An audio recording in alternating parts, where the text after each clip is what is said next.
Although many soldiers complained about the years of war, we as soldiers responded to General Hunyadi's conscription order and prepared for the coming war.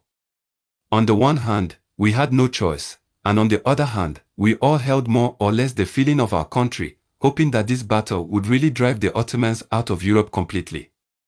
Moreover, the scale of the crusade was much larger than the previous one. The Byzantine Emperor John VIII himself visited Europe to ask for help, and the Pope's speeches everywhere once again ignited the enthusiasm of the Christians. In addition to our allied forces with Poland, the republics of Genoa and Venice would blockade the Ottoman from the sea. The Balkan countries that were not willing to be subordinate to the Ottoman Empire joined the crusade, and even the Teutonic Knights, Burgundians, and Italian mercenaries pledged to participate. When the Ottomans learned that we had broken the peace treaty, their Grand Vizier ordered the fortification of Edena, and some of the nobles began to evacuate all their possessions to Anatolia. These signs greatly boosted the morale of the Crusaders, and we all became confident that the battle would end in our victory, and that the Ottomans would have to retreat helplessly to their barren lands in Asia. But the seemingly mighty Crusaders were not that united. The young king was determined to make a name for himself by cutting off the heads of the infidels, but he couldn't control the whole army. The Pope was so active only because he wanted to merge the Eastern and Western churches, and it was not clear whether the mercenaries he had recruited could hold their ground if the situation changed on the battlefield, and the Balkan volunteers, although they were fighting for their own territories, were not firm in their position either. Vlad II, the Grand Duke of Wallachia, is said to have begged the general with tears not to let his troops to join, otherwise his sons, who were taken hostage in Ottoman, would be killed. But the general still insisted strongly that his cavalry join the Crusaders. After all, we need all the forces we can muster. But the fervor of the Crusaders burned away these worries like a blaze. We marched toward the Ottoman fortress on the Black Sea coast in the autumn of 1444, hoping to wipe out the elite Ottoman forces there once and for all. According to reports from the front, the Ottoman army had already arrived in Bulgaria, under the command of Sultan Murad II. The night before the march, General Hunyadi gave an impassioned speech. He said, "We have seen enough of men in chains and women raped. We have seen enough of chariots full of heads and the misery of auctioning off slaves in shackles and fetters. We have tasted enough of the insults to our religion, which have grown from year to year.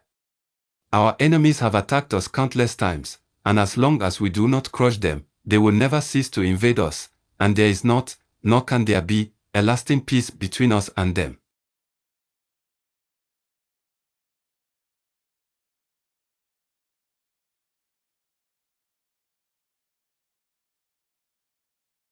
Murad's army is approaching Bulgaria. We must immediately capture Varna and prepare for the coming battle. But we must first meet our immediate needs. We're running out of provisions, so we'll have to go to the nearby village of Wallachia to get some first.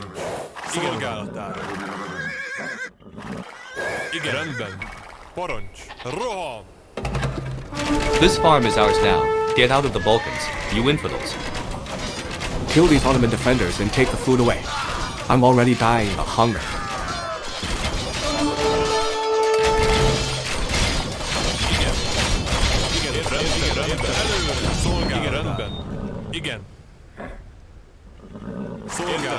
Finally, there is food again. But Wallachia is our ally. Is it good for us to plunder their villages like that?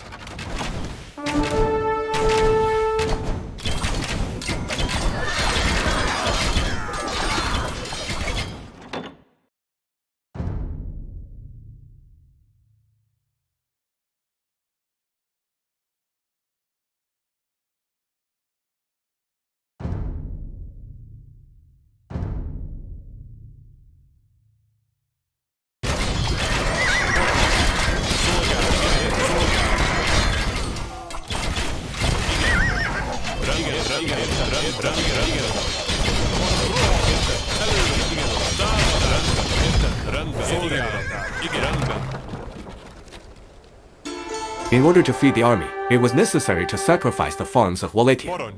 This place has been burned by the Ottomans before, and I'm sure Vlad can understand what we're doing. Varna is up ahead. The citizens are not hostile to us. If we can kill the guards here, we can control the city.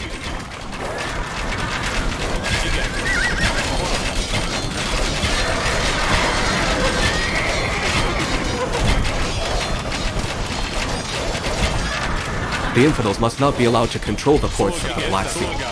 Hey, you damn guys. Why aren't you shooting arrows?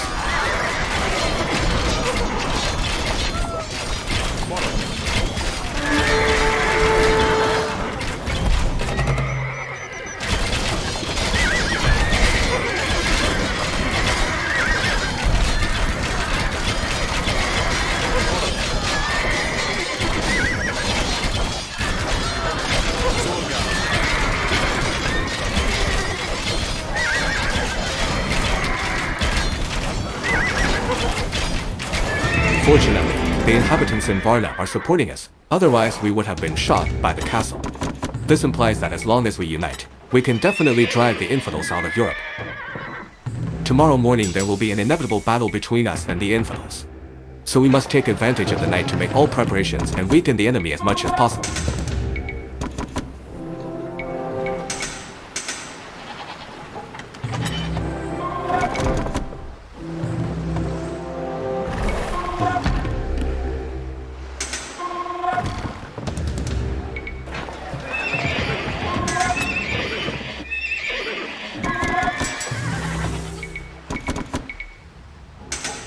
Igen, szolgálatát.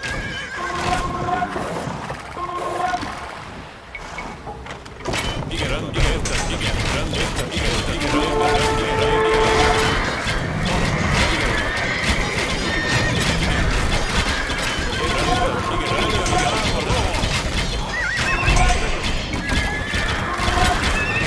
The Crusaders want to blow off our gunpowder factories to weaken our firearms, but I'm afraid they don't know how many weapons we have in our supplies.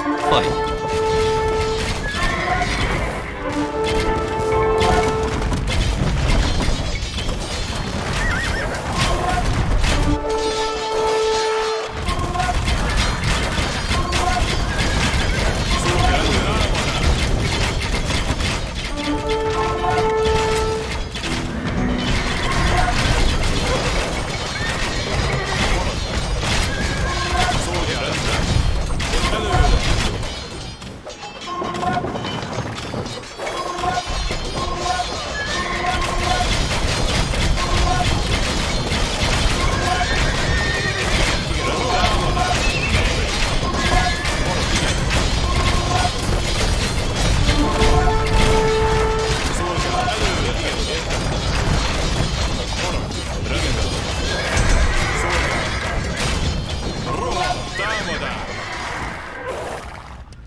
Are the Hungarian troops coming? Great. Let's take this Ottoman fortress quickly to spare our army. That's not a problem. But do you only have such a small force? Is Vlad II trying to break the treaty again? My father was kind enough to send these troops. My brother is taken hostage by Ottoman, and now he probably got killed.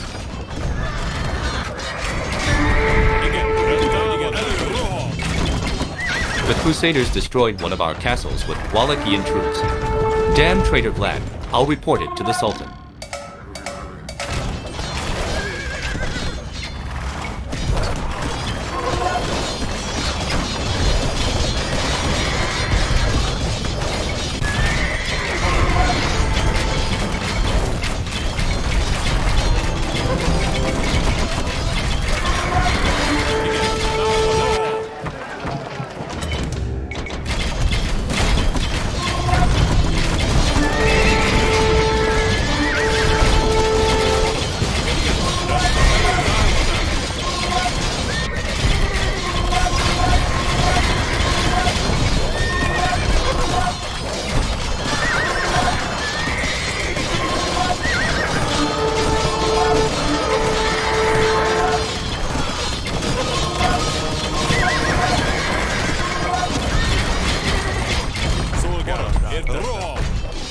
Rendben, igen, támadás!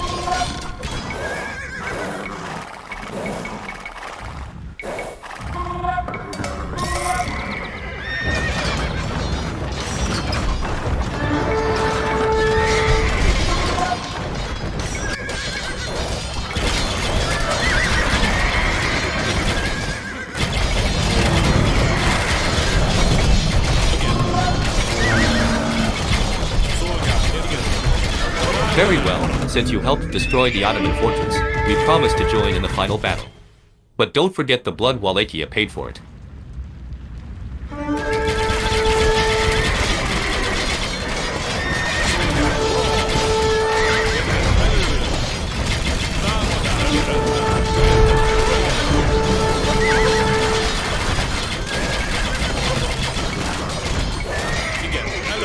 We destroyed all the Ottoman gunpowder factories nearby. It won't completely stop them from making weapons, but at least could slow them down.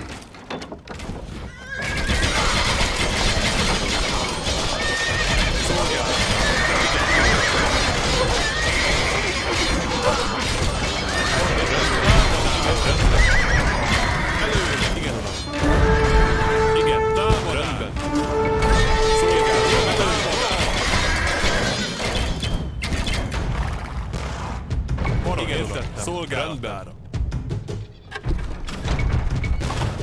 Igen, értem, előre!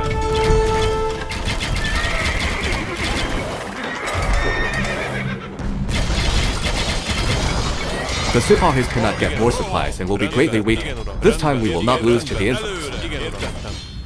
Támadás!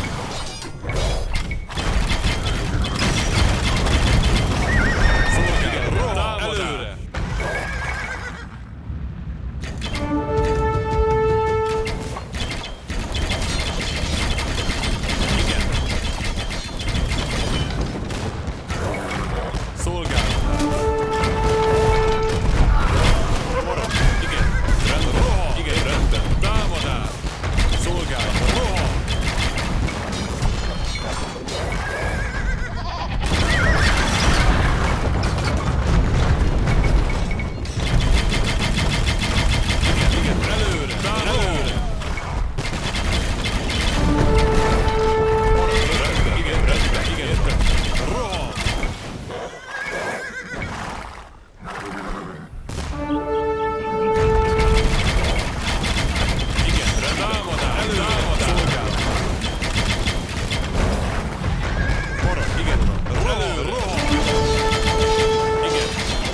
We destroyed one of the enemy's docks, but I'm afraid we'll have to completely eliminate the navy in Lake Varna to ensure a safe landing for the Pope's troops. We destroyed one of the enemy's docks, but I'm afraid we'll have to completely eliminate the navy in Lake Varna to ensure a safe landing for the Pope's troops. We destroyed one of the enemy's docks, but I'm afraid we'll have to completely eliminate the navy in Lake Varna to ensure a safe landing for the Pope's troops. We have helped to clear the way for the Pope's army. Now they will be able to provide strong assistance in the coming battle. We have done everything we can to weaken the living forces of the Ottomans and to strengthen our army. God blessing, we will win this battle and remove the Ottoman forces from Europe once and for all. Knights, charge with me. It's time for the infidels to end their reign. Today is our chance to crush their army and capture the Sultan alive. Your Majesty, as before, please stay in the camp and never go deep into the battlefield. Your safety is the most important thing. King of Poland, I had already signed a peace treaty with you, but you broke the agreement so shamelessly. It seems that your arrogance can only be crushed in battle. The battle is on. The Ottoman camps are still training more soldiers. We must destroy the living forces first, and then quickly destroy their buildings. The Pashas of Europe are fighting on the battlefield. If we can kill them first, it will not only damage their morale, but also disrupt the Ottoman internal affairs. 2 Pashas die in the hands of the Crusaders. Are we going to lose the battle?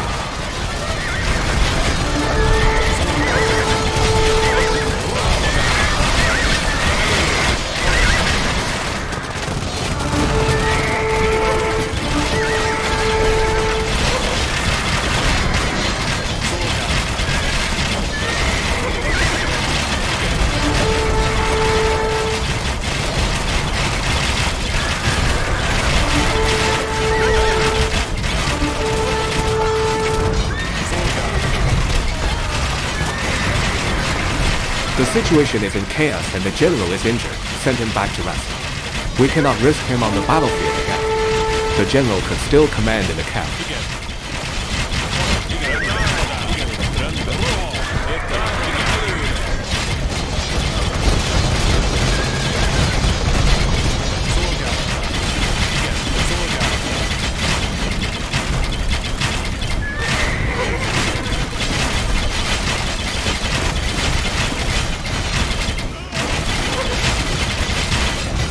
The Crusaders hold the upper hand for now. Retreat.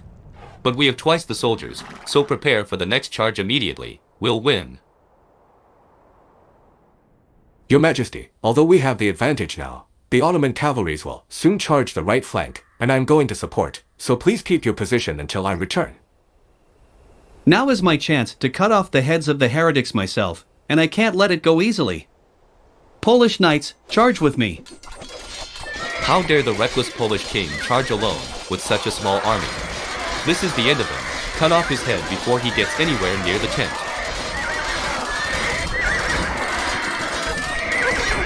No! How can I die here? I haven't finished my mission yet. I have to cut off the head of that heretic with my own hands. The Polish king is such a fool. He really thinks that such a small number of cavalries can kill the Sultan? The Crusaders lose their leader. We win. Your Majesty, why didn't you listen to me and stay at your position? Now we have no chance of winning. I have to retreat with my army.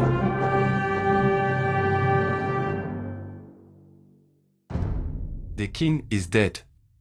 In the midst of a chaotic battle, there comes a sudden and terrible wail. The right flank we were in was already in chaos under the onslaught of Sepoys and Janissaries, and we could only barely hold the line with Hussite wagons. Now everyone was even more panicked and scattered themselves to escape. I cut off the head of a Turkish soldier and stopped my horse to try to figure out the current situation. But in a moment, General Hunyadi rushed into the battlefield with his cavalries. He waved his long sword while trying to call the soldiers back to their positions. But no one in the chaotic army even listened to his orders. Counterattack. Although I don't know what happened, the king has died in battle and we have lost the war. What could be done even if we gained a temporary advantage? With the loss of the king, we had become a scattered mess. Swept away by fear, I did not have the courage to continue the counterattack, but hastily began to flee, avoiding the Ottoman lances and cannons as much as possible. God bless, one by one, though the cavalries around me fell on the muddy outskirts of Varna, I miraculously managed to stand out and escape all the way to our fortress at Golota, stumbling into our last refuge. It wasn't long before General Hunyadi also fled back here with the remnants of his army. His armor was stained with blood, and only a small troop remained with him. Our counterattack had become a complete failure, only accelerating the speed we were killed by the Ottoman army. The escape back to Buda was even more miserable. Considering the situation, Vlad II quickly fell back to the Ottomans, and we were constantly attacked by Turkish pursuers in Wallachia, losing more than half of our men. Disheartened, hungry and cold, many more knights lost their footing and fell off the cliffs in the Balkan mountains. By the grace of God, the rest of us eventually made it home safely, but we were utterly defeated and there was no one left to stop the Ottomans. And for General Hunyadi, the military defeat was not the worst part. With the loss of our 22-year-old king, Hungary was left without a monarch and the federation with Poland was also cut down. Although the general would never submit to the Ottoman Empire, he had to concentrate on internal affairs, otherwise the great nobles would once again drag Hungary into chaos. For the next 2 years, after having secured his power, the general worked on recruiting crusaders again, but after the defeat in Varna, Europeans lost the confidence, so finally he had no choice but to give up. The nobles then remembered Ladislaus V, who had fled to Vienna with his mother, and hoped that he would succeed as king. But Frederick III would not let the young king out, so the nobles had to choose General Hunyadi as regent. I don't see what difference it would have made. Even if the 6-year-old Ladislaus V had been crowned king, General Hunyadi would still dominate the situation. In the following years, I continued stationed at the Transylvanian manors. It was come here, only with occasional provocations by Ottoman soldiers on the border. The attention of the infidels was now focused on Constantinople, the city was already in their hands, and the ancient Byzantine Empire could meet its end at any moment. After reaching a temporary peace with Frederick III, General Hunyadi began to threaten Wallachia, Czech and other regions by force, in order to make them provide troops again and form a new crusade. He still did not give up the war against the Ottomans. During this period, Vlad II was killed in the battle and his son was defeated by General Hunyadi after he succeeded to the Grand Dukeship with the support of the Ottomans, but this is another story. In 1448, with these newly collected troops, General Hunyadi decided to launch another war against the Ottomans. He contacted the Albanian hero, Skanderbeg, and decided to attack the Ottoman army in Kosovo. But the general's troops were defeated before Skanderbeg arrived. On the way to escape, he was even severely blackmailed by the Serbian tyrant Brankovic. In 1452, Ladislaus V was forcibly released by the Austrian nobles, and the exhausted General Hunyadi resigned his regency to welcome the new king. However, the threat from the Ottoman Empire was far from over.